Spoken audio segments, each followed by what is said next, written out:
What's going on, everyone? Steve here from Neo Vintage Gaming. I hope everyone is out there is having a great time, being safe, staying home. I know we still live in this crazy time. Something people kind of thought it was going to be over, and it's not. So if you guys have been keeping up with us, I've obviously been kind of missing from some of the main content. The main podcast was on a hiatus. I got touch base with Jabril on how we want to relaunch that, and we might change up a few things about it as he keeps doing the Neo Vintage News, which is, replace a bulk of the podcast. But we will be figuring that out very soon. While I've been gone, though, dealing with a lot of personal things in my life and getting things together, one side thing that I kind of kept as a distraction / hobby is my growing collection. Jabril's really kind of inspired me to really get on my collecting game. He hasn't even said anything. I just seeing all these classic games bring back lots of memories. So I wanted to do a small update to my collection of a couple of finds I was able to get over the last few weeks, and just I think one or two right before the whole quarantine thing happened. And I know I haven't done a full collection of everything I have. It's because I still have things all over the place. I have most of my collection here, and I will be doing that. I'm not sure if I'll do it here or if just do it for the Instagram page. So I just wanted to kind of go through some of the games I was able to find, give them a shout out, because some of these games I feel like I never heard anyone else discuss. So I'm hoping that this kind of strikes it up, or lets people know out there that we did play these games, or they weren't alone in playing these games. So it's a variety of like new and old. So we have some Sega Genesis, some PlayStation stuff. So the first one I was able to track down is Brutal Legends, Double Fines, Tim Schafer and Jack Black. They're weird collaboration. This is like I want to say more like a tactical hack and slash. There's a lot of like tower defense mechanics. And I do remember it being pretty big when it came out and everyone was super excited. But it was such a weird move for EA. Double Fine, you have Jack Black, and then you have some guest stars. Ozzy Osbourne's in there, Rob Lemmy's in there.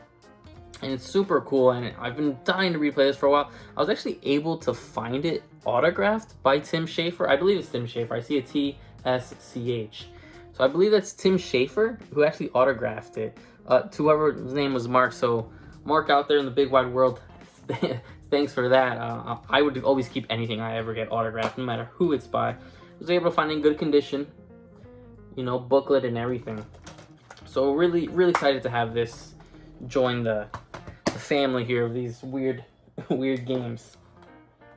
Another weird game, and I tried to get as much sticker damage as I could get off it, is Anarchy Reigns. So this was Platinum and Sega's, want to say, brawler. It's weird. It's in the vein of most Platinum games, walking around, small maps, bashing around things. The cool thing is it's kind of had a small crossover stuff with the Sega. So you have the main character from Mad World appears in it. Bayonetta was DLC. I don't know if she ended up being released for free later, but she was DLC. Again, I was able to get it with booklet and everything. Great condition.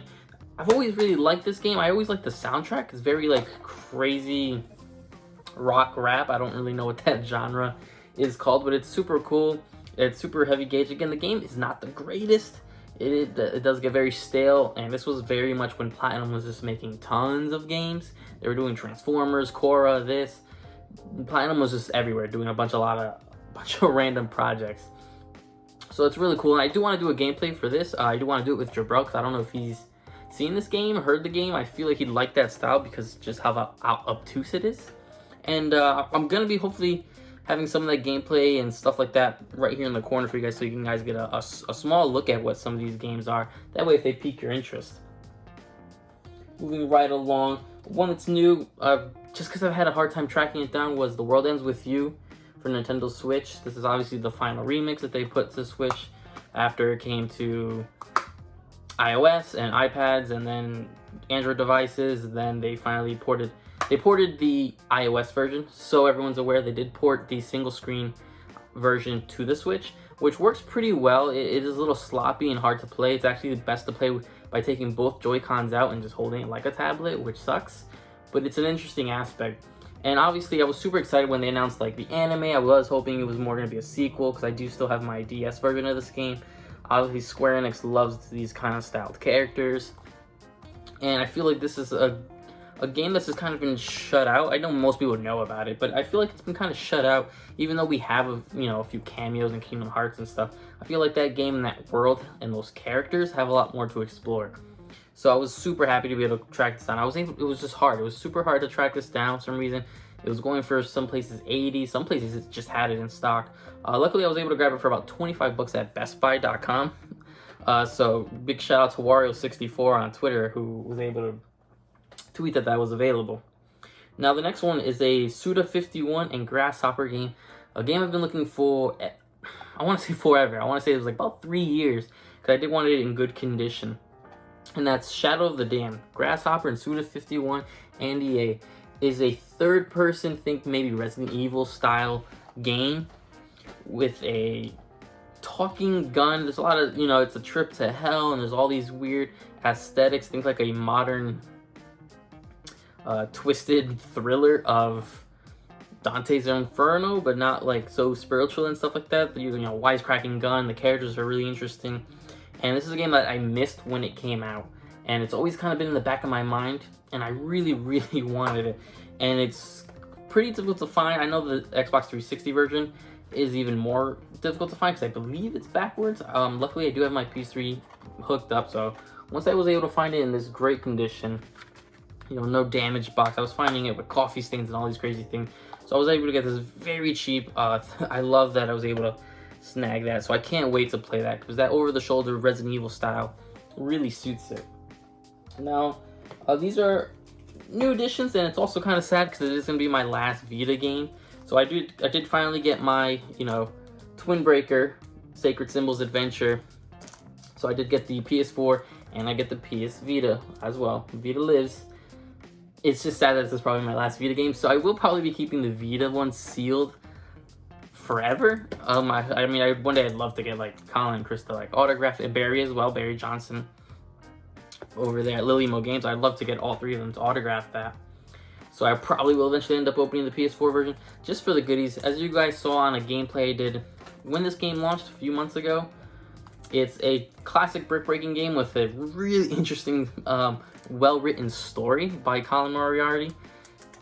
It's so in-depth with all the collectibles and the amount of writing he did and the amount of lore he did. So I'm excited to see like what the sequels bring into that. So we'll go just a couple more here. So these were a couple Genesis games I was able to luckily find.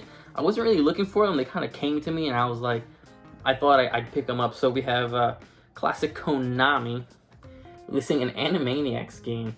Now, the case is, not in the worst shape. I know like the little label that they used to hang them on the carts is gone, but besides that, it's actually really good.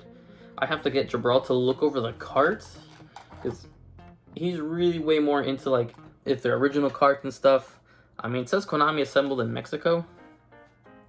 Sticker's really good quality. I feel like I'm copying Jabral by doing this video this way, but this is how he's shown me to really take care of the games. It looks like it's official. It's not like a reprint or a re-cartridge.